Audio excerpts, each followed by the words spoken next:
Assalamualaikum warahmatullahi wabarakatuh. Perkenalkan, nama saya Bagus Rizky Rahmansyah dari semester 7 dengan nomor NPM 41182191180116. Di sini saya akan menjelaskan mengenai olahraga dan media. Pengertian olahraga sendiri menurut saya yaitu suatu kegiatan aktivitas untuk melatih tubuh seseorang secara jasmani maupun rohani. Sedangkan media massa itu pengertiannya adalah suatu alat yang digunakan untuk memberikan suatu informasi melalui media-media elektronik. Dan olahraga sendiri ini lebih dahulu dikenal oleh kalangan manusia dibandingkan media massa. Untuk menurut sejarah, bangsa Yunani maupun Romawi sangat menggemari olahraga sendiri, dan dari sanalah awal perkembangan sampai sekarang, sampai kemudian menyebar dan berkembang seluruh dunia. Dan pada perkembangan olahraga ini tidak bisa terlepas dari media massa sendiri. Media massa akan memberikan corak terhadap salah satu cabang olahraga tertentu sehingga olahraga tersebut akan menjadi terkenal. Namun demikian, media massa juga tidak dapat membuatkan olahraga ini menjadi tidak maju. Makalah pemberitaan disampaikan tidak sejalan dengan norma dan nilai-nilai dalam olahraga. Oleh karenanya, jadi olahraga dan media harus saling berjalan secara sinergis untuk tidak upaya meluruskan tujuan utama olahraga melalui pemberitaan olahraga yang benar. Sehingga baiknya media massa ini bersikap netral dalam pemberitaan olahraga dan memberikan kontribusi yang menguntungkan bagi olahraga dan pelakunya sendiri. Sedangkan dalam budayanya olahraga itu, fungsi media adalah sebagai pengawasan, penghubungan, dan hiburan, dan juga bisa menjadi pencerahan. Sedangkan peranan media elektronik sendiri ini ada, menurut Fajri dan Senja 2003, media massa adalah alat komunikasi yang digunakan penyampaian pesan dari sumber sebagai kepada khalayak atau menerima dengan menggunakan alat-alat komunikasi seperti surat kabar, film, radio, maupun TV. Dan media massa ini memiliki dua fungsi, yaitu media massa memenuhi kebutuhan akan fantasi dan informasi menurut Putra 2012 halaman 20. Media juga menampilkan diri sendiri dalam peranan yang diharapkan. Dinamika masyarakat akan terbentuk di mana media memiliki jenis media massanya, yaitu berorientasi pada beberapa aspek. Yang pertama, penglihatan secara visual, misalnya media cetak, terus melalui pendengaran audio, dan yang terakhir pendengaran dan penglihatan seperti film, televisi.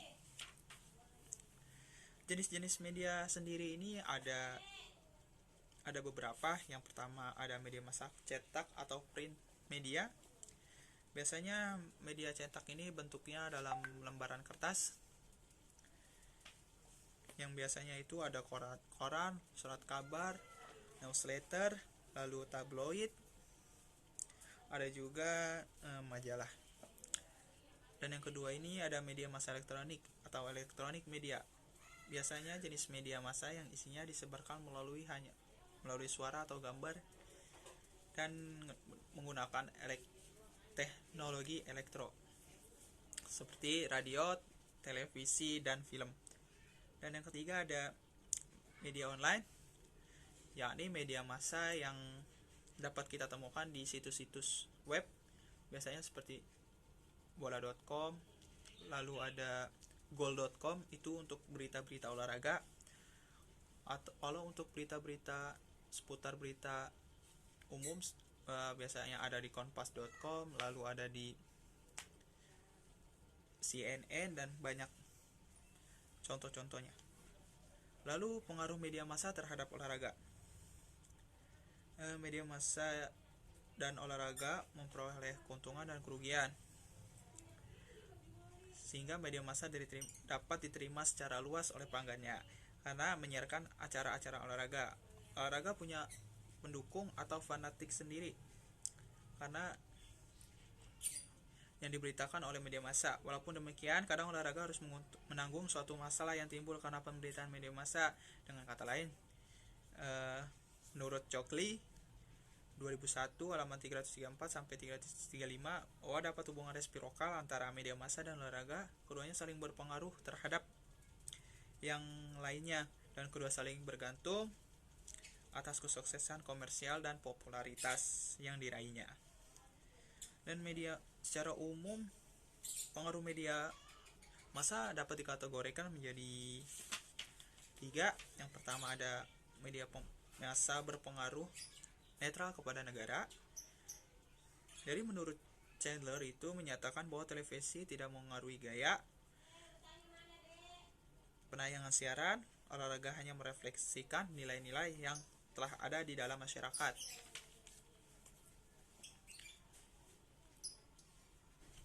Jadi yang menilai medianya itu yang menilainya jadilah diri sendiri.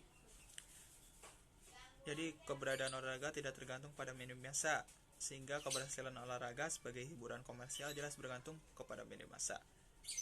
Menurut yang kedua ada media massa memberi keuntungan kepada olahraga. Jadi telah dikemukakan oleh beberapa media yang sehingga seperti UNESCO terus mengusulkan agar media massa mengambil peran dalam meningkatkan pemahaman internasional terhadap nilai olahraga yang tentu saja jauh lebih realitas dunia olahraga yang ada. Lalu ada yang ketiga, media massa merugikan perkembangan olahraga. Selain kedua hal di atas, media massa dapat menimbulkan kerugian bagi dunia olahraga. Ada beberapa cabang yang menjadi tidak karu-karuan terkena pengaruh media massa. Menurut Suherman, bahwa untuk meningkatkan daya tarik sendiri bagi penonton adalah menyesuaikan dengan kebutuhan siaran. Industri televisi yang diizinkan untuk mendapatkan iklan, terus demikian caralah media memanfaatkan olahraga. Lalu media massa tidak memiliki minat yang baik terhadap olahraga, jadi hanya semata-mata menguntungkan belaka.